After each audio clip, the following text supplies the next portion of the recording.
Voici Janet, la plus jeune PDG milliardaire du Nigeria. Dans les rues animées d'Ibodon, un homme pauvre mais au grand cœur, nommé Samuel, donne sa dernière pièce à une jeune fille désespérée, Janet, qui a perdu son chemin et sa seule chance de survie. Les années passent et né Samuel, désormais vieux et oublié, vit dans l'ombre, raillé même par sa propre famille. Mais lors d'un somptueux gala d'entreprise à Lagos, une mystérieuse PDG milliardaire fait son apparition et plonge toute la salle dans le silence. C'est Jeannette. Elle est revenue pour remercier l'homme qui lui a sauvé la vie et pour dénoncer tous ceux qui l'ont traité comme un moins que rien. Avant les chuchotements à Lagos, avant les tours de verre et les ragots étouffés, il n'y avait que le bruit d'Abdon, le vrai bruit, celui qui vous pénètre jusqu'aux os et y reste. C'était le bruit de la vie pour Samuel, un homme dont le monde se limitait à un petit appartement d'une pièce au cœur de la ville, un endroit où les murs étaient fins et les rêves encore plus fins. Samuel était veuf. Sa femme Maria était morte de fièvre il y a des années, le laissant avec 2 enfants et un cœur qui ne s'était jamais vraiment remis. Il avait sa photo, défraîchie et effacée sur les bords, rangée dans une vieille boîte à biscuits. Parfois, tard dans la nuit, lorsque la ville s'endormait enfin, il la sortait et lui parlait. Il lui parlait de leurs enfants, David et Funka. Il lui disait à quel point son rire lui manquait. David, à 14 ans, avait déjà construit une carapace autour de son cœur. Il voyait le monde tel qu'il était, dur et impitoyable. Il regardait son père se tuer à la tâche pour quelques centimes et ne voyait aucune récompense dans cela. Il aimait son père, mais une graine d'amertume germait dans son âme. Funka, de 2 ans sa cadette, était l'ombre de son père. Elle avait ses yeux doux et sa force tranquille. Elle croyait en la bonté qu'il prônait, même lorsque leurs estomacs étaient vides. Leur maison était simple. Un simple matelas occupait la majeure partie du sol. Un poêle à pétrole trônait dans un coin et une petite table en bois avec 2 chaises bancales se trouvaient dans l'autre. Leurs vêtements étaient suspendus à une corde tendue à travers la pièce. Ce n'était pas grand-chose, mais Samuel en avait fait un foyer.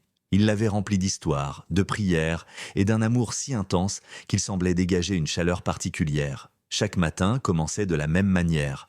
Samuel se réveillait avant le soleil, disait ses prières et faisait bouillir une petite casserole de bouillie. Il réveillait les enfants en douceur. David, mon fils, Funka, mon trésor. Il est l'heure de se réveiller. Ce matin-là, il y avait une étincelle d'excitation dans l'air. Samuel avait travaillé pendant 3 jours d'affilée à transporter des sacs de riz au marché de Dugby jusqu'à ce que son dos hurle de douleur. Il avait gagné juste assez pour faire une promesse. Aujourd'hui, annonça-t-il, en versant la bouillie dans leur bol, nous allons manger du riz et du ragoût avec un morceau de poulet chacun. Les yeux de David, habituellement assombris par la morosité adolescente, s'écarquillèrent légèrement. « Vraiment, Baba ?» Funka applaudit, un large sourire illuminant son visage. « Du poulet, Baba, tu promets ?» Samuel sourit, un sourire fatigué mais sincère qui plissa le coin de ses yeux. Il fouilla dans sa poche et en sortit un billet de 500 naira propre et neuf.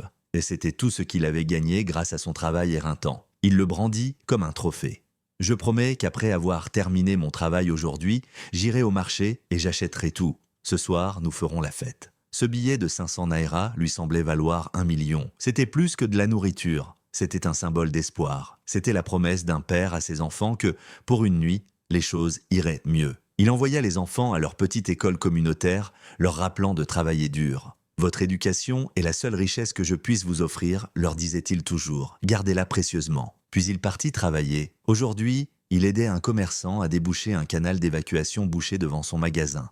C'était un travail sale et malodorant. Le soleil lui tapait sur la nuque et une épaisse boue noire collait à ses bras et à ses jambes. D'autres hommes, 2 fois plus jeunes que lui, se seraient plaints. Mais Samuel travaillait avec une dignité tranquille. Il pensait aux visages heureux de ses enfants lorsqu'il leur rapporterait le poulet. Au fur et à mesure que l'après-midi avançait, le ciel commença à changer. Le soleil brillant et impitoyable a disparu derrière une épaisse couche de nuages violets. L'air est devenu lourd et immobile. Une vieille femme qui vendait des bananes plantain grillées a commencé à ranger ses marchandises. « La pluie arrive », lui a-t-elle murmuré. « Une grosse pluie. » Elle avait raison. Cela commença par quelques grosses gouttes qui éclaboussèrent la poussière comme des pièces de monnaie sombres. Puis sans avertissement, le ciel s'ouvrit. La pluie ne tomba pas simplement, elle s'abattit, elle tomba en rideaux épais et aveuglants, transformant les rues en rivières d'eau brune au débit rapide. Le rugissement était assourdissant. Les gens criaient et couraient en se mettre à l'abri, serrant leurs affaires contre eux. Les étals du marché s'effondrèrent sous le poids de l'eau. Samuel se blottit sous le petit auvent du magasin, oubliant son travail. Le drain qu'il venait de nettoyer débordait désormais, rempli de détritus et de boue. Il savait qu'il ne serait pas payé pour ce travail à moitié terminé. Une boule de déception se forma dans son estomac. Les 500 naira dans sa poche lui semblaient soudain très vulnérables. C'est dans ce chaos qu'il la vit. Une petite fille, âgée d'à peine 10 ans, se tenait seule au milieu du déluge. Elle était trempée, sa robe fine collée à son petit corps. Elle ne courait pas. Elle se tenait simplement là, tournant frénétiquement en rond. Son visage était le masque de la terreur pure, des larmes se mêlaient à la pluie qui coulait sur ses joues. Elle pleurait, mais le son était étouffé par la tempête. Quelque chose se brisa dans le cœur de Samuel. Il vit en elle son propre Funka. Sans hésiter, il quitta la sécurité de son abri et s'avança dans l'eau agitée vers elle. Le courant était fort et poussait contre ses jambes. « Hé, petite fille !» cria-t-il par-dessus la pluie. « Qu'y a-t-il? Où sont tes parents ?» Elle le vit enfin, les yeux écarquillés de panique. « Mon sac !» gémit-elle d'une voix faible et aiguë. « Mon sac noir, je l'ai perdu. »« Un sac ?» demanda Samuel en s'approchant. Il posa doucement sa main sur son épaule pour la rassurer. Que contenait ce sac? Son corps tremblait. Était-ce de froid ou de peur? Il ne savait pas. Tout. Elle sanglotait, la poitrine haletante. C'était l'argent de ma mère pour l'hôpital. Elle est malade, très malade. Le médecin a dit « Si nous ne payons pas aujourd'hui, elle ne pourra pas finir sa phrase. » Elle s'est effondrée en sanglots désespérés et déchirants. Le cœur de Samuel s'est serré. Il comprenait. Il ne s'agissait pas d'un jouet perdu ou d'argent de poche. C'était une question de vie ou de mort. « D'accord, calmez-vous, » dit-il, sa voix étant un ancrage stable dans la tempête. « Comment vous appelez-vous? Jeannette ?» murmura-t-elle. « D'accord, Jeannette. Je m'appelle Samuel. Nous allons retrouver votre sac. » Où l'avez-vous vu pour la dernière fois? Pendant la demi-heure qui suivit, sous une pluie battante et incessante, Samuel et Jeannette cherchèrent. Ils lui tenaient fermement la main pour qu'elle ne soit pas emportée par les flots. Ils regardèrent sous les étals, dans les caniveaux, derrière les tas d'ordures que l'eau poussait le long de la rue. Il interrogea les commerçants qui tentèrent de sauver leurs marchandises. « Avez-vous vu un petit sac noir ?» criait-il. La plupart secouaient simplement la tête, trop occupés par leurs propres problèmes. Un homme lui aboya dessus. « Dégage, vieillard, tu ne vois pas que nous souffrons tous ?» L'espoir dans les yeux de Jeannette s'estompait à chaque minute qui passait, remplacé par un désespoir glacial. Le sac avait disparu. L'eau l'avait englouti. Finalement, tremblant et vaincu, Samuel la ramena à l'abri de la devanture du magasin. Jeannette ne pleurait plus. Elle était étrangement silencieuse, fixant la pluie d'un regard vide. Elle avait perdu toute envie de se battre. Samuel la regarda, puis considéra ses propres problèmes. La perte de son salaire, le dîner de poulet annulé, tout cela lui semblait insignifiant. Il voyait une enfant dont le monde s'écroulait. Il pensa à Maria. Il pensa à ce qu'elle aurait fait. Lentement, il plongea la main dans son pantalon mouillé, ses doigts cherchant le billet qu'il avait si soigneusement gardé. Il sortit les 500 naira. Ils étaient humides, mais intacts. Le festin de ses enfants, sa promesse. Il regarda l'argent. Puis, il regarda le visage brisé de la petite fille. Il n'y avait pas de choix à faire. Il n'y avait qu'une seule chose à faire. Il s'agenouilla devant elle pour être à la hauteur de ses yeux. « Jeannette, » dit-il doucement. Elle ne le regardait pas. « Jeannette, regarde-moi. » Elle tourna lentement son regard vers lui. Il lui tendit l'argent. « Prends ça. » Elle fixa le billet, perplexe. « Quoi? Qu'est-ce que c'est? Ce n'est pas beaucoup, » dit-il, la voix chargée d'émotion. « Mais ça pourra peut-être aider ta mère. » Les yeux de Jeannette se remplirent d'incrédulité. Elle regarda l'argent, puis son visage, ses vêtements usés et ses yeux gentils et fatigués. « Mais c'est à vous, » murmura-t-elle. « L'argent n'est que du papier, » dit-il en glissant le billet dans sa petite main froide et en refermant ses doigts dessus. « La vie d'une personne est tout ce qui compte. Allez voir votre mère. Ne perdez plus de temps. » Les larmes recommencèrent à couler sur son visage. Mais ces larmes étaient différentes. Ce n'étaient pas des larmes de peur, mais de gratitude immense et incroyable. Elle jeta ses petits bras autour de son cou et le serra fort contre elle. « Regarde. »« Merci, » dit-elle d'une voix étranglée. « Merci, monsieur. » Il lui tapota le dos. « Que Dieu te protège, petite. » Il la regarda serrer l'argent contre sa poitrine et courir sous la pluie, disparaissant dans le rideau gris de l'orage. Samuel resta là longtemps. La pluie continuait de tomber autour de lui et il ressentait un étrange mélange de vide et de paix. Ses poches étaient vides, son estomac était vide, mais son cœur était plein. Il rentra lentement chez lui, la tempête commençant enfin à s'atténuer.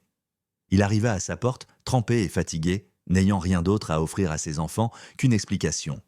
Il l'attendait, le visage collé à la fenêtre. « Baba !» s'écria Funka en ouvrant la porte. « Tu es trempé. Tu as trouvé le poulet ?» David se tenait derrière elle, les bras croisés, le regard plein d'espoir. Samuel entra et s'assit lourdement sur le bord du matelas.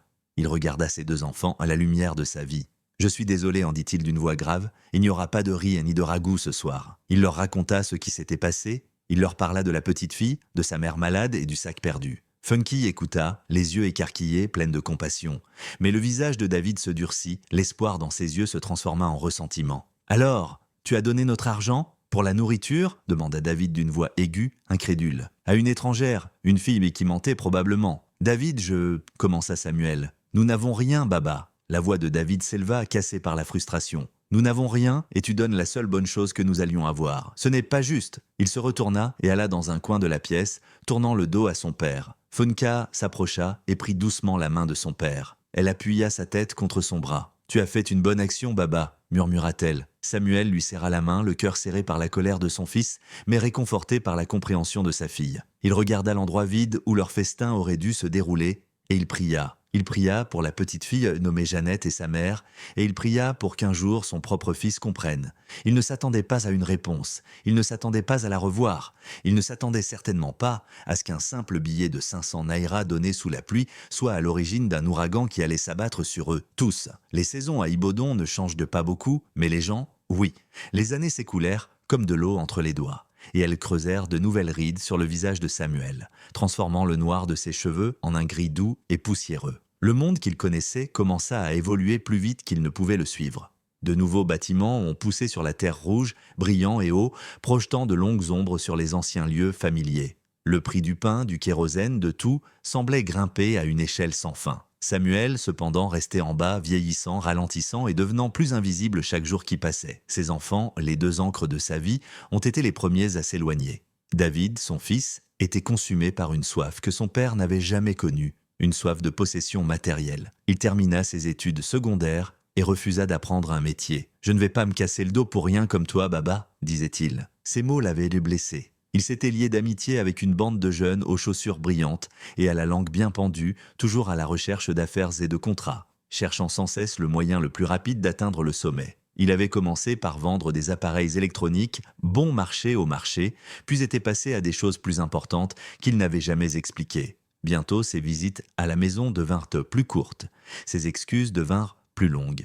La première fois que David eut vraiment honte de lui, Samuel le ressentit comme un coup physique. David avait ramené une fille à la maison, une jolie fille nommée Gloria, dont le père possédait une chaîne de pharmacie. Samuel, dans sa chemise rapiécée, lui avait offert la seule chaise qui ne vacillait pas. Gloria avait esquissé un sourire poli et crispé, ses yeux balayant leur maison d'une seule pièce avec un regard entre la pitié et le dégoût. David ne l'a jamais ramenée. Quelques mois plus tard, il déménagea prétextant qu'une opportunité professionnelle l'obligeait à vivre plus près du centre-ville. Il laissa derrière lui un vieux matelas et un silence plus assourdissant que n'importe quelle dispute. Le départ de Funky fut plus lent et plus douloureux. Elle était son cœur, celle qui comprenait sa gentillesse. Elle excellait à l'école, une étoile brillante. Elle obtint une bourse pour une université dans l'Est, un endroit si lointain qu'il semblait être un autre pays. « Je vais étudier dur, Baba », lui a-t-elle promis le jour de son départ. Les larmes coulaient sur son visage tandis qu'elle le serrait dans ses bras. « Je vais devenir médecin, je reviendrai et je te construirai une grande maison, et tu n'auras plus jamais à travailler. » Samuel l'a cru, il a vendu les quelques objets de valeur qui lui restaient. La vieille machine à coudre de sa femme et une petite bague en or pour donner à Funky de l'argent de poche pour son voyage. La première année, elle a s'appelé chaque semaine. La deuxième année, les appels sont devenus mensuels. La troisième année, ils ont cessé. Sa ligne était toujours occupée, ou elle était en cours, ou elle étudiait. Puis la nouvelle est arrivée, non pas de sa part, mais d'un parent éloigné. Funka avait rencontré un homme, le fils d'un riche politicien. Ils allaient en se marier, elle dit qu'elle vous fera venir quand ils seront installés, avait dit le parent. Mais le ton était creux. Samuel savait qu'il avait été rejeté comme une vieille peau dont on n'avait plus besoin. Le dernier point d'ancrage s'est détaché lorsque son propriétaire, un homme qui lui avait fait preuve de patience pendant des années, a finalement perdu patience. Le loyer avait 3 mois de retard. « Samuel, je suis désolé, a-t-il dit en évitant son regard, mais j'ai ma propre famille à nourrir. » L'expulsion s'était déroulée dans le calme et l'humiliation. Samuel avait rangé toute sa vie dans 2 sacs Ghana Must-Go usés. Il avait soigneusement placé la boîte à biscuits avec la photo de Maria sur le dessus de ses vêtements pliés. Il se tenait devant la chambre, qui avait été son foyer pendant plus de 20 ans. Un étranger dans sa propre rue. Il n'avait nulle part où aller. Le numéro de David ne fonctionnait plus. Et il ne savait même pas où habitait Funky. Il était complètement seul. Il dormit dans des gares routières et sur les marches froides de magasins fermés pendant 2 semaines avant de trouver du travail. Ce n'était pas le genre de travail que l'on trouve, mais celui que l'on accepte lorsque toutes les autres portes sont fermées. Il devint balayeur pour la mairie, équipé d'une veste orange délavée, d'un large balai en feuillants de palmier et d'un long râteau métallique. Son territoire était le marché de Bodizia, dans le calme de l'aube. Il balayait les débris de la veille, les poivrons écrasés, les emballages jetés, la poussière de 1000 pas, avant que la ville ne se réveille. Lui qui avait autrefois si peu possédé, balayait désormais ce que les autres possédaient et jetaient. Il était devenu un fantôme en veste orange, le dos définitivement voûté, le visage caché sous le bord d'un vieux chapeau. Les gens le regardaient sans le voir, leurs yeux le traversaient comme s'il faisait partie du décor, aussi insignifiant qu'un lampadaire ou un tas d'ordures. Le point le plus bas, le moment qui a finalement brisé le dernier morceau de son esprit, est survenu un samedi après-midi ensoleillé. Il a appris par la rumeur, qui circule rapidement dans la ville, que son fils David allait se marier. C'était une cérémonie somptueuse dans un nouveau centre événementiel coûteux à la périphérie de la ville. Il n'avait reçu aucune invitation, mais un espoir désespéré et insensé fleurit dans son cœur. C'est mon fils, mon sang. Je dois le voir le jour de son mariage. Il dépensa ses dernières économies pour acheter un nouveau savon et lava ses meilleurs vêtements, une chemise délavée et un pantalon qui avait été raccommodé tant de fois que les pièces avaient elles-mêmes été raccommodées. Il marcha les 8 kilomètres qui le séparaient du lieu de la cérémonie, car il n'avait pas les moyens de payer le bus. Lorsqu'il arriva, il était à bout de souffle. De la musique s'échappait du bâtiment blanc étincelant. Des voitures noires et rutilantes, des terres garées en rangées bien ordonnées. De belles personnes vêtues de tissus à soabe colorés et coûteux flottaient à l'entrée comme des papillons. Samuel hésita à la porte, submergé par un sentiment d'inadéquation écrasant. Il prit une profonde inspiration et entra, serrant dans sa main une petite enveloppe froissée contenant les 200 naras qu'il avait économisés pour offrir en cadeau de mariage. Il voulait juste apercevoir David. Il fut immédiatement repéré. Une femme couverte de bijoux en or et vêtue de dentelle couleur soleil s'arrêta net, le nez plissé. C'était la mère de Gloria, la mère de la mariée. « Qui est-ce » demanda-t-elle à voix haute, sa voix tranchant dans le brouhaha joyeux. Toutes les têtes se tournèrent, tous les regards se posèrent sur Samuel. « Sécurité ? Comment ce mendiant est-il entré ici ?» Le cœur de Samuel battait à tout rompre. « Je suis le père du marié », balbutia-t-il d'une voix à peine audible. Une vague de murmures choqués parcourut la foule. La mère de Gloria éclata d'un rire cruel et acéré. « Vous, le père de David ? Ne soyez pas ridicule. David nous a dit que son père était décédé il y a des années. À ce moment-là, David lui-même apparut attiré par l'agitation.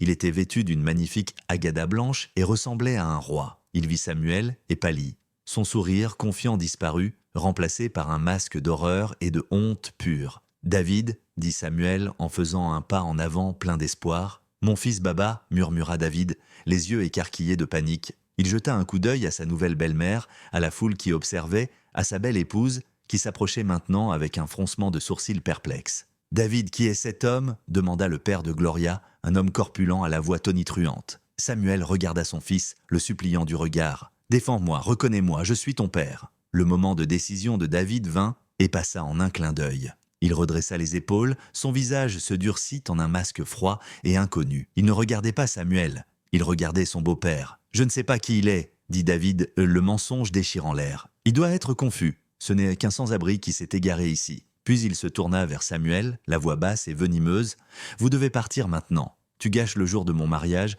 tu n'as pas ta place ici. » Ces mots étaient pire qu'une gifle. Ils étaient une gomme. À cet instant, Samuel cessa d'être un père. Il n'était plus qu'un fardeau inutile, une tâche sur la nouvelle vie parfaite de son fils. Il ne dit plus un mot. Le dégoût sur le visage de son fils et les rires moqueurs des invités étaient toute la réponse dont il avait besoin. Il se retourna, les épaules affaissées, le cadeau de 200 naïras toujours serré dans sa main. Il s'éloigna de la musique et de la lumière, son monde rétrécissant jusqu'à ne plus être qu'une honte brûlante dans sa poitrine. Pendant ce temps, à des centaines de kilomètres de là, une autre histoire s'écrivait. La vie de Janet, qui avait commencé dans la même tempête qui avait noyé les espoirs de Samuel, était désormais un feu ardent. Les 500 naira que Samuel lui avait donnés étaient en juste suffisants. Ils avaient permis de payer les soins immédiats du médecin et la première dose de médicaments qui avait mis fin à la crise de sa mère. Cela n'avait pas sauvé sa mère. La maladie était trop avancée. Mais cela leur avait donné 3 semaines supplémentaires y à passer ensemble. 3 semaines à se tenir la main,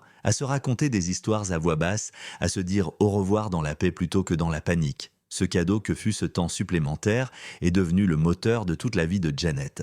Après le décès de sa mère, elle s'est retrouvée seule. Elle est devenue femme de ménage pour une famille aimable mais très occupée à Logos. Elle nettoyait les sols et lavait les vêtements. Mais la nuit, pendant que la famille dormait, elle dévorait les livres de leur bibliothèque. Elle lisait des livres d'histoire, de sciences, d'économie. Elle apprit l'anglais toute seule jusqu'à le parler aussi couramment que sa langue maternelle, le yoruba. Son employeur remarqua sa soif d'apprendre. Elle vit la lumière dans les yeux de la jeune fille et l'aida à postuler pour une bourse communautaire. Janet l'obtint facilement. Elle s'inscrivit à l'université de Lagos pour étudier l'informatique. Elle était infatigable. Pendant que les autres étudiants faisaient la fête, elle étudiait à la bibliothèque jusqu'à ce que les gardiens la mettent dehors. Elle apprit des emplois supplémentaires, donnant des cours particuliers et faisant des ménages pour financer ses études, hantée par le souvenir d'une petite fille sans défense sous la pluie et de l'homme bienveillant qui lui avait tendu la main. Son projet de fin d'études a marqué un tournant dans sa vie. Elle a développé une idée simple pour une application mobile. Il s'agissait d'une plateforme qui permettait aux personnes sans compte bancaire, aux femmes du marché, aux petits commerçants, aux personnes comme sa mère, d'économiser de petites sommes d'argent de manière numérique et sécurisée en utilisant simplement leur téléphone. C'était une solution fintech née d'une réelle souffrance. Un professeur a vu le génie dans sa simplicité et l'a mise en contact avec un petit groupe d'investisseurs providentiels. Au début, ils étaient sceptiques. Qui était cette jeune femme sans nom de famille et avec une intense flamme dans les yeux? Mais elle s'exprimait avec une passion et une clarté impossibles à ignorer. Elle ne parlait pas seulement de code et de marge bénéficiaire. Elle parlait de sa mère, elle parlait de dignité, elle parlait d'autonomisation. Ils lui ont accordé un petit financement de démarrage. C'était tout ce dont elle avait besoin. Son entreprise, qu'elle a baptisée AO, le mot Yoruba pour argent, a connu un succès fulgurant. Elle répondait à un besoin que personne d'autre n'avait vu. En 5 ans, elle est devenue l'entreprise de technologie financière à la croissance la plus rapide d'Afrique de l'Ouest.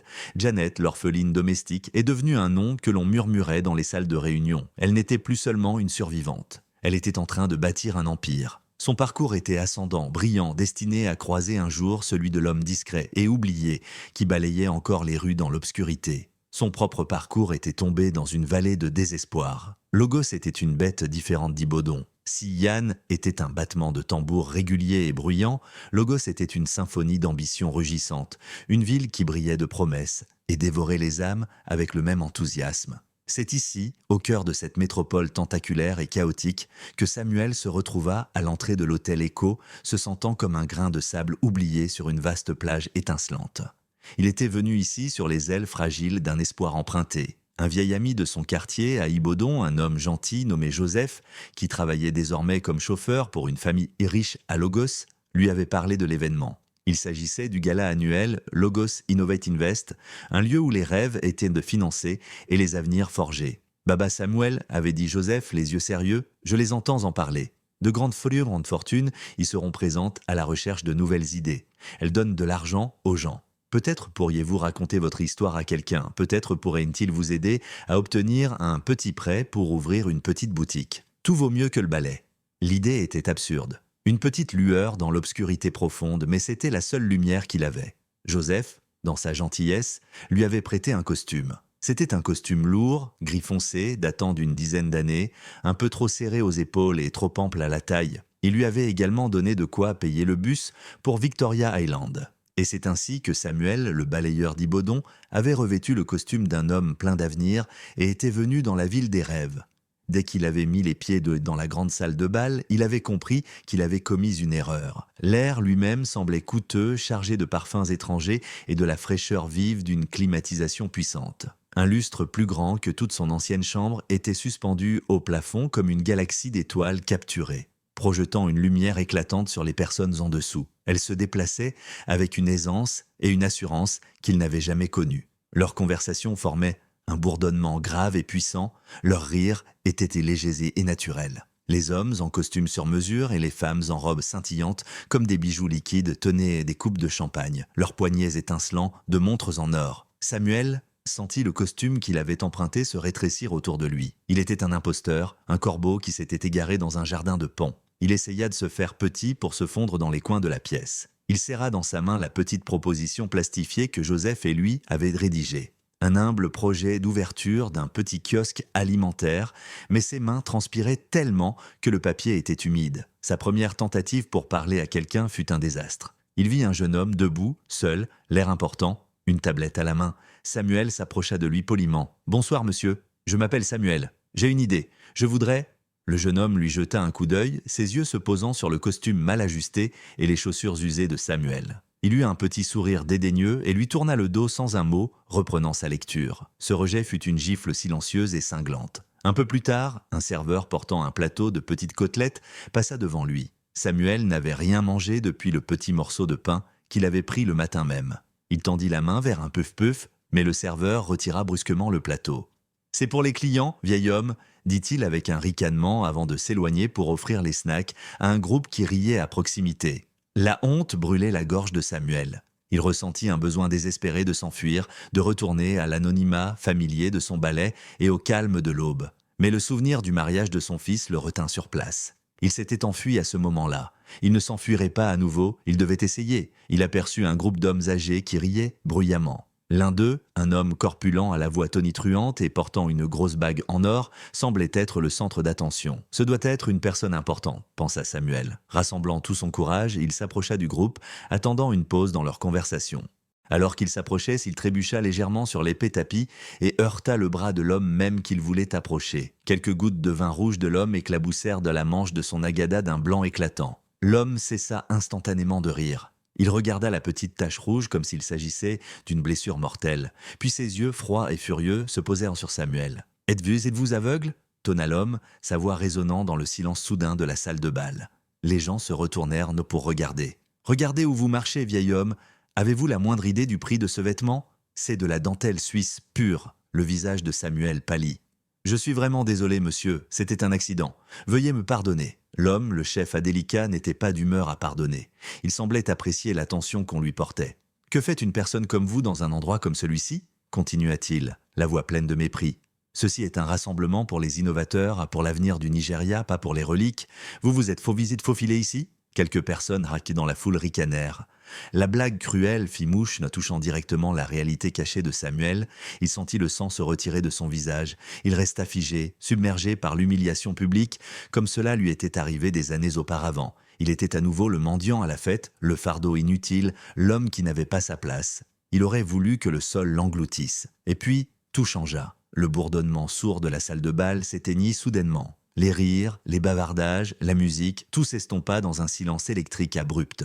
Les portes principales de la salle de bal s'étaient ouvertes et une femme était entrée. Elle n'était pas vêtue de dentelles voyantes ni de paillettes éblouissantes. Elle portait une robe noire simple, à la coupe exquise, qui flottait autour d'elle lorsqu'elle marchait. Ses cheveux étaient tirés en arrière, dévoilant un visage à la fois beau et d'une intelligence féroce. Elle n'était pas seulement une invitée, elle était un événement. Les organisateurs se précipitèrent vers elle, le visage rayonnant de respect. Les photographes qui s'attardaient à l'extérieur se bousculaient à l'entrée, leurs appareils photo clignotant comme des éclairs. Des murmures ont éclaté dans la salle silencieuse. C'est elle, c'est Janet Okoro, la PDG de OO, la plus jeune milliardaire autodidacte du pays. Le chef Adélika, l'homme qui venait de réprimander Samuel, l'a instantanément oublié. Son visage s'est transformé. La colère a fait place à un sourire avide et ambitieux. Il a redressé son agada et s'est avancé, se positionnant pour l'intercepter. Les yeux de Janet, calmes et perspicaces, balayèrent la salle.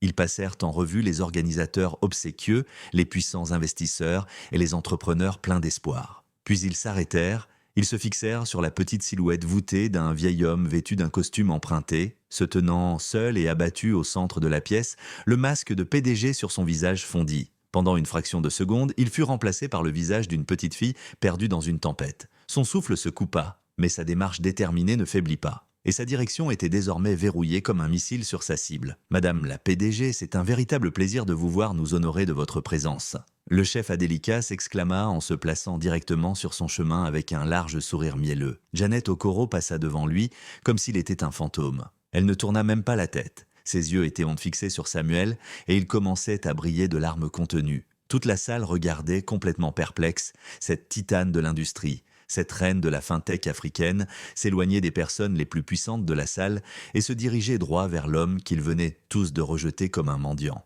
Samuel était perplexe. Il la vit venir vers lui et supposa qu'il gênait le passage d'une personne importante. Il essaya de s'écarter pour se rendre encore plus invisible, mais elle imita son mouvement sans le quitter des yeux. Elle s'arrêta juste devant lui. Le silence dans la salle était désormais si total, si absolu, qu'on aurait pu entendre battre un cœur. Samuel leva les yeux vers son visage, un visage qu'il ne reconnaissait pas, et y vit une émotion si puissante qu'il en fut stupéfait. Puis dans un geste qui provoqua une onde de choc parmi toute l'élite de Logos, Jane Okoro, la PDG milliardaire, s'agenouilla lentement et gracieusement sur le tapis moelleux, au pied en mot du vieil homme vêtu d'un costume mal ajusté. Elle leva les yeux vers lui, sa voix claire et forte, mais tremblante d'émotions refoulées depuis des années, résonna dans la pièce silencieuse. « Baba », dit-elle, un mot qui exprimait un profond respect familial. « Je vous ai cherché pendant si longtemps, je vous ai trouvé. » Samuel la fixa, l'esprit complètement confus. « Madame, veuillez vous relever. Qu'est-ce que cela signifie? Je ne comprends pas. » Jeannette secoua la tête, une seule larme coulant sur sa joue. Elle tourna la tête juste assez pour que ceux qui se trouvaient près d'eux, notamment le chef Adélika, terrifié, puissent entendre clairement ses prochains mots. « Cet homme, annonça-t-elle d'une voix pleine de puissance et de conviction, cet homme m'a sauvé la vie. » Le chaos éclata. Des cris étouffés résonnèrent dans la salle de bal. Les gens se précipitèrent en avant, leur esprit essayant de comprendre cette scène impossible. Le chef Adélika resta bouche bée, le visage devenu d'une pâleur maladive. Le serveur qui avait refusé de servir Samuel semblait sur le point de s'évanouir. Le jeune homme qui l'avait snobé le regardait avec horreur. Ils n'avaient pas seulement insulté un vieil homme, ils avaient insulté le sauveur de la femme la plus puissante de la salle. Et Samuel restait là, debout, à regarder la femme agenouillée. Son esprit remontait le temps, à travers une pluie torrentielle, à Ibodon, à la recherche du souvenir d'une petite fille aux yeux paniqués et d'un sac noir perdu. Le chaos dans la salle de bal était une tempête de chuchotements et de regards écarquillés. Le chef Adélika essayait désespérément de s'excuser. Sa voix tonitruante n'était plus qu'une supplique pathétique et sifflante. Un malentendu, madame la PDG, un terrible, terrible malentendu, si seulement j'avais su qui il était pour vous. Jeannette se releva lentement, sans lâcher la main de Samuel. Son sang-froid était glaçant. Elle ne regardait pas le chef en larmes, mais la foule silencieuse qui observait la scène. Sa voix, bien que peu élevée, résonna dans toute la pièce. « Il n'y a pas de malentendu, chef, dit-elle d'un ton froid et précis. Vous avez vu un homme que vous croyiez pauvre et sans importance, et vous l'avez traité avec mépris. Vous ne le connaissiez pas. C'est la seule vérité qui compte. » Elle regarda alors Samuel directement, son expression s'adoucissant uniquement pour lui. « Baba, s'il te plaît, allons dans un endroit calme. J'ai tant de choses à te dire. » Samuel, encore sous le choc, ne put que hocher la tête. Il se sentait comme un homme dans un rêve, son esprit luttant pour rattraper la réalité. Cette femme, puissante et élégante, la petite fille d'hôte de la tempête. Cela semblait impossible. Il la laissa le guider, sa main ferme et protectrice serrant la sienne. Elle l'éloigna de la foule stupéfaite en passant par une double porte et l'emmena dans une suite privée, calme et somptueusement meublée. Un assistant referma respectueusement la porte derrière eux, les isolant du bruit du monde extérieur. La suite était silencieuse. Samuel regarda autour de lui les canapés moelleux et le bois poli, puis reporta son attention sur la femme qui se tenait devant lui. « Madame, commença-t-il d'une voix légèrement tremblante, mon esprit est vieux, j'essaie de comprendre. » « Ne m'appelez pas madame, dit-elle doucement, les yeux brillants de larmes. Vous ne m'avez jamais appelée ainsi auparavant. Vous m'appeliez petite. » Elle fit un pas vers lui. « Baba, souvenez-vous, il y a très longtemps, une terrible tempête s'est abattue sur le marché de Dugby. Une petite fille pleurait. Elle avait tout perdu. Elle avait perdu l'argent de l'hôpital de sa mère dans un petit sac noir. » Ces mots furent la clé qui ouvrit une serrure enfouie au plus profond de sa mémoire. La scène lui revint en mémoire, non pas comme un vague écho, mais dans des couleurs vives, avec le bruit de la pluie battante, l'eau boueuse qui tourbillonnait et le visage désespéré d'une enfant en pleurs. Il se souvint de son nom. « Jeannette » murmura-t-il, les yeux écarquillés d'incrédulité. « La petite Jeannette ? Oui, Baba, dit-elle, la voix brisée. C'est moi. » Samuel s'effondra sur l'un des canapés, ses jambes soudain incapables de le soutenir. Il la fixa du regard, suivant les traits de son visage, essayant de voir l'enfant qui se cachait derrière cette femme puissante. Et il y parvint, il le vit dans ses yeux. La même intensité, le même feu qu'il avait vu toutes ces années auparavant, mais comment ? Il respira. « Regarde-toi et regarde-moi !» Il désigna son costume emprunté, ses mains calleuses. « C'est toi qui as fait ça, Baba !» expliqua-t-elle, la voix remplie d'une gratitude éternelle. « Ces 500 naïras que tu m'as donnés, c'était tout. Ça n'a pas sauvé la vie de ma mère, mais ça nous a donné 3 semaines supplémentaires ensemble. Ça lui a permis de partir en paix et ça m'a donné une raison de vivre. Je me suis promis de ne plus jamais être impuissante. Et j'ai promis à Dieu que si j'y arrivais, je te retrouverais et te rembourserais. » Elle lui a tout raconté. Sa voix était calme lorsqu'elle lui a raconté ses années de lutte. Son travail de femme de ménage, ses études à la lueur d'une bougie, la bourse, sa concentration sans faille à l'université. Elle lui a parlé de son entreprise. « haut et de l'idée simple née de la situation difficile de sa propre mère. « Je t'ai cherché pendant 7 ans, dit-elle, une pointe de frustration dans la voix. J'ai engagé des détectives privés. Ils se sont rendus à ton ancienne adresse à Ibadan, mais tu n'étais plus là. Le propriétaire m'a dit que tu avais été expulsé. Personne ne savait où tu étais parti. Ils m'ont dit que tu avais simplement disparu. Je n'ai jamais cessé de te chercher. » Elle se pencha en avant, le regard sincère. « Ce soir, j'ai failli ne pas venir. J'étais fatigué. Mais mon entreprise est le principal sponsor de ce gala. Je devais faire acte de présence. Je suis venu ici ce soir en m'attendant à écouter des discours ennuyeux et à serrer quelques mains. Je n'aurais jamais imaginé. » Elle s'interrompit, secouant la tête avec étonnement. « Que je trouverais l'homme qui a tout déclenché, l'homme qui a réalisé mon premier et plus important investissement. » Samuel ne pouvait pas parler, il ne pouvait qu'écouter. Son cœur était envahi par un mélange chaotique de choc, de joie et d'un profond sentiment d'émerveillement devant les voix mystérieuses de Dieu. Lui, Samuel Adawal, un balayeur de rue, oublié, était la raison pour laquelle cet incroyable empire existait. Le simple geste de gentillesse qu'il avait fait, un geste qui lui avait valu le mépris de son propre fils, avait donné naissance à tout cela. Comme sur commande, les portes de la suite s'ouvrirent sans qu'on frappe. 2 silhouettes se précipitèrent à l'intérieur, le visage rouge d'une énergie frénétique. C'était David, son fils, et sa femme, Gloria. Les yeux écarquillés et avides, David balaya la pièce du regard avant de se fixer sur Samuel. La honte et le dégoût qu'il avait manifesté lors de son mariage avaient disparu, remplacés par un regard de découverte triomphante. « Baba !» cria-t-il en se précipitant vers lui. « Nous avons vu la vidéo, elle est partout sur Internet. Nous étions tellement inquiets, nous t'avons cherché partout pendant des années. » Avant même que Samuel ait pu réaliser l'arrivée de son fils, 2 autres personnes apparurent dans l'embrasure de la porte. C'était Funka, sa fille, et son mari, un homme aussi élégant et raffiné que ses chaussures coûteuses. Le visage de Funka était un masque de soulagement larmoyant, bien que ses yeux se tournaient nerveusement vers Janet. « Oh Baba !» s'écria-t-elle d'une voix théâtrale. « Nous venons d'apprendre la nouvelle. Nous sommes venus aussi vite que possible. Nous pensions t'avoir perdu pour toujours. » Ils se sont jetés sur lui comme des vautours, avec une vague de fausses inquiétudes et des mains possessives. « Il vient avec nous ?» annonça David en regardant Janet comme si elle était une rivale. « C'est notre père. Nous allons prendre soin de lui maintenant. » Samuel resta figé, le cœur lourd comme du plomb. Les mensonges n'y étaient audacieux, si éhontés, qu'ils lui coupèrent le souffle. Mais Janet ne bougea pas. Elle se leva simplement, se plaçant entre Samuel et ses enfants. Elle croisa les bras et la chaleur de son regard se transforma en glace. « Vous le cherchiez ?» demanda-t-elle d'une voix dangereusement calme. « Oui, depuis des années », insista David en bombant le torse. Janet esquissa un petit sourire sans humour. « C'est intéressant car mes enquêteurs, malgré toutes leurs ressources, n'ont pas réussi à le trouver. Pourtant, vous, ces enfants, qui prétendez l'avoir cherché désespérément, étiez introuvables. Mais une vidéo de lui avec un milliardaire devient virale et soudain, vous apparaissez en moins d'1 heure. Quelle coïncidence !» David et Funk se figèrent. L'atmosphère dans la pièce devint glaciale. « Je ne sais pas qui vous êtes », commença David, essayant de paraître autoritaire. « Mais c'est une affaire de famille.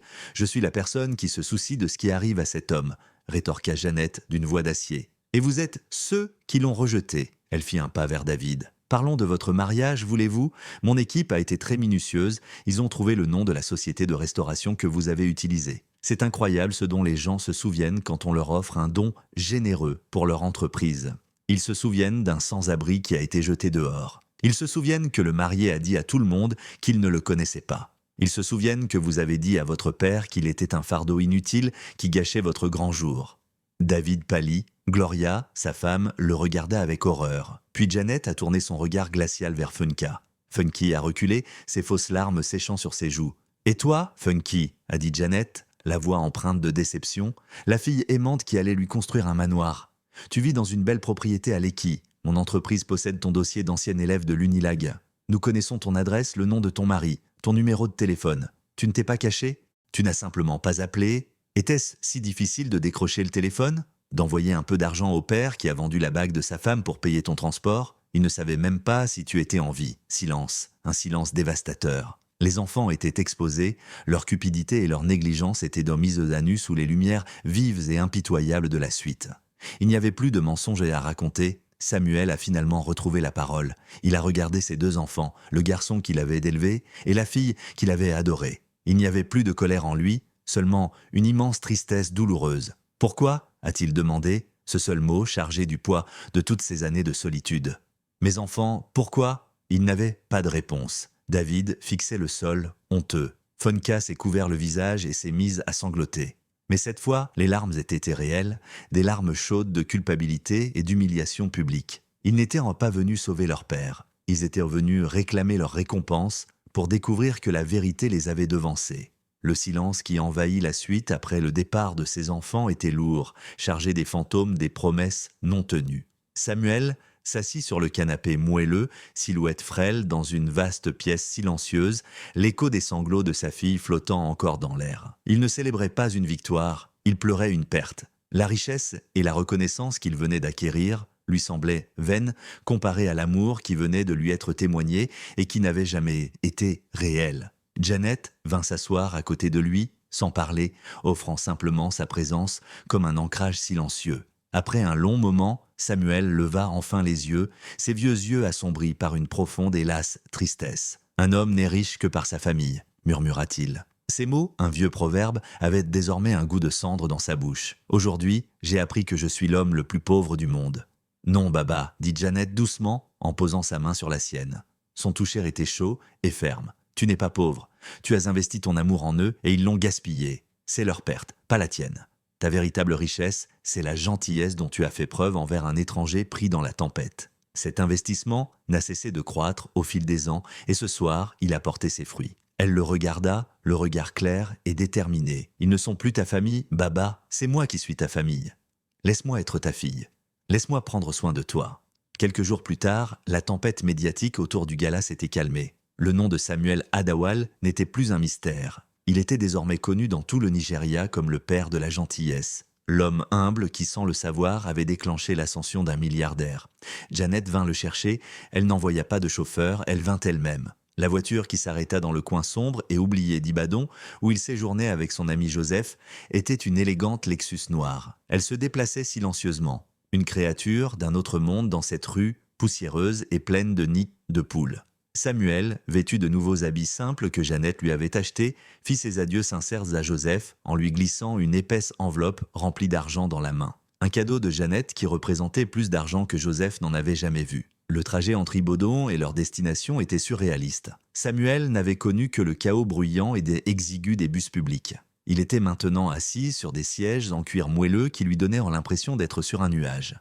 L'air était frais et le monde extérieur défilait derrière les vitres teintées, ses bruits étouffés et lointains. Il regarda Janet, assise à côté de lui, travaillant tranquillement sur une tablette. Il essayait encore de concilier l'image de la PDG féroce du gala avec celle de la femme douce à côté de lui, et les deux avec le souvenir de la petite fille. « Où allons-nous, mon enfant ?» demanda-t-il doucement. « Nous rentrons à la maison » répondit-elle avec un sourire, sans lever les yeux de son écran, « de retour à Ibadan.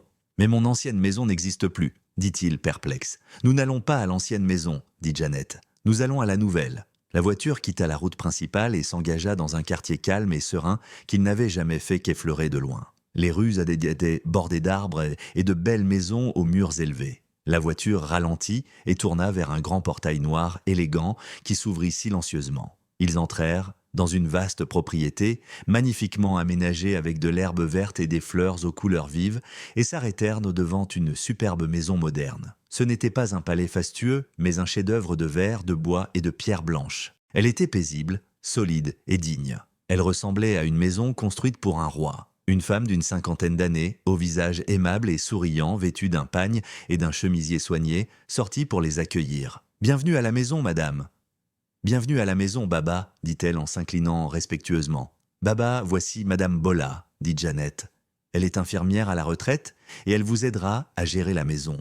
C'est une excellente cuisinière et elle sera là pour veiller à ce que vous ne manquiez de rien. » Samuel sortit de la voiture et resta bouche bée. Il regarda la maison, le magnifique jardin, le visage aimable de Madame Bola. Il traversa la porte d'entrée comme en transe et entra dans un salon lumineux et aéré. Le mobilier était simple mais élégant. La lumière du soleil pénétrait à flot par les grandes fenêtres. Sur l'un des murs était accrochée une grande photo encadrée. C'était une photo de sa défunte épouse, Maria. C'était la photo qui se trouvait dans la vieille boîte à biscuits, désormais magnifiquement restaurée et agrandie, son visage souriant, rayonnant de chaleur dans toute la maison. C'est ce qui l'a brisé, les années de douleur, de solitude, d'humiliation, au mariage, au gala, dans les nuits silencieuses passées à dormir sur des marches froides, tout cela s'est effondré. Il se tenait au centre de cette pièce impossible, devant le portrait impossible de sa femme disparue depuis longtemps, et il se mit à pleurer. De profonds sanglots qui secouaient tout son corps. C'était le bruit d'un barrage qui se rompait après avoir retenu le flot toute une vie. Janet était là, lui tenant le bras, le laissant pleurer. Une fois ses larmes apaisées, elle le conduisit vers un fauteuil confortable. Elle s'assit en face de lui et posa un mince dossier relié en cuir sur la table basse. « J'ai encore une chose à te donner, Baba, dit-elle. Elle ouvrit le dossier. À l'intérieur se trouvait un certificat magnifiquement imprimé. Mon entreprise a une branche caritative. Nous construisons des écoles, offrons des bourses et aidons les familles en difficulté. Des familles comme la mienne, c'est la partie la plus importante de mon travail. » Elle lui tendit le certificat. Je l'ai officiellement renommé. Elle s'appelle désormais la Fondation Okoro Adewale, en l'honneur de ma mère et de toi. Son action repose sur ta gentillesse. Il est tout à fait normal que tu en sois le dirigeant. Samuel regarda le document. Son nom était imprimé en élégantes lettres dorées. Monsieur Samuel Adewale, président d'honneur à vie. Il leva les yeux du papier, les yeux remplis de larmes fraîches. Il regarda le portrait de sa femme, la femme incroyable qui se tenait devant lui, la grâce impossible qu'il avait trouvée au crépuscule de sa vie. « Toutes ces années, dit-il d'une voix étranglée par l'émotion, je n'avais rien. Je pensais que Dieu m'avait oublié. Je n'aurais jamais imaginé qu'un simple geste de gentillesse, un simple billet de 500 naira, m'apporterait une telle grâce. » Janet sourit d'un sourire tendre et magnifique. Les larmes dans ses yeux brillaient comme des diamants. « C'est là que tu te trompes, Baba. Ce n'était pas le billet, c'était le cœur qu'il avait donné. » Elle fit une pause, puis son sourire devint un peu malicieux, un peu secret, et j'ai une dernière chose à te montrer. Elle fouilla dans son sac à main de luxe et en sortit quelque chose. C'était petit, vieux, et fait de plastique noir, bon marché et craquelé. C'était un sac à main de petite fille. Il était usé et fragile, une relique d'une autre vie. Samuel le fixa, le souffle coupé. D'une main délicate, Jeannette ouvrit le fermoir du vieux sac. Elle plongea la main à l'intérieur et en sortit une petite pochette en plastique transparent. À l'intérieur de la pochette, défraîchie, froissée et ramollie par le passage de 2 décennies, se trouvait un billet de 500 naira. Elle le posa sur la table entre eux. « J'ai toujours le sac et j'ai toujours l'argent », murmura-t-elle d'une voix à peine audible. « Je ne l'ai jamais dépensé. Je ne pouvais pas. J'ai utilisé les petites économies que j'avais faites grâce à mes tâches ménagères pour payer le médecin ce jour-là. Ce billet était trop précieux. Il représentait l'espoir. Il était la preuve qu'il y avait de la bonté dans le monde. Il était ma raison de continuer à me battre. Je les ai gardés tous les deux pendant toutes ces années. » Samuel regarda le billet, ce même morceau de papier qui avait représenté le festin perdu de ses enfants, symbole de son propre sacrifice. Il n'avait pas été le paiement d'un miracle. C'était la graine d'un miracle. C'était une promesse, et elle avait été tenue. Elle ne s'attendait pas à ce que la gentillesse d'un homme pauvre donne naissance à un empire. Il ne s'attendait pas à ce qu'une fille des rues devienne sa sauveuse. Dans les rues animées du Nigeria et dans les recoins tranquilles du cœur humain, la leçon reste la même. La plus petite graine de bonté plantée avec un cœur pur peut se transformer en une forêt de bénédictions. La gentillesse finit toujours par revenir. L'histoire de Samuel et Janet nous enseigne que nos vies peuvent changer en un instant et que le chemin que nous empruntons est souvent totalement inattendu. Elle nous montre que, quelle que soit la difficulté de nos combats, un cœur rempli de gentillesse et un esprit qui refuse d'abandonner trouveront toujours le chemin vers la lumière. C'est un rappel puissant de ne jamais mépriser qui que ce soit, car on ne sait jamais quel roi ou quelle reine se cache sous les vêtements d'une personne simple. La vraie valeur ne se trouve pas dans un compte bancaire ou un titre ronflant. Elle réside dans la bonté que nous montrons aux autres quand personne ne nous regarde.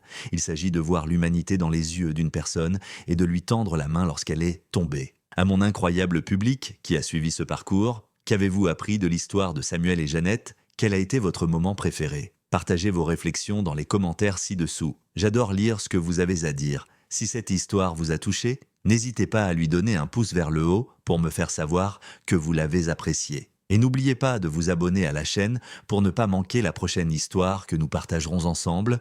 Merci beaucoup pour votre temps et à bientôt pour la prochaine histoire.